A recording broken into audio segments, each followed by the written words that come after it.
बेटी का जो मायका होता है ना, वो मां से नहीं होता है।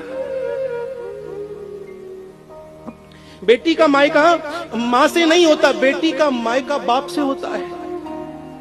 जब तक बाप जीवित है, बेटी सर उठा करके जाती है, हक से जाती है। उसे कुछ कहना है, बोलना है तो कह देती है, क्योंकि जानती मेरे पिताजी हैं ना, मेरे पिताजी हैं।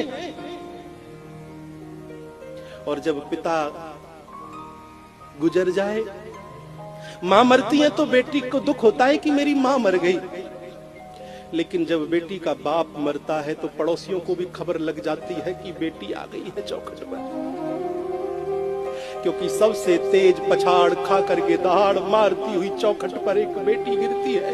हाँ पिताजी, हाँ पिताजी।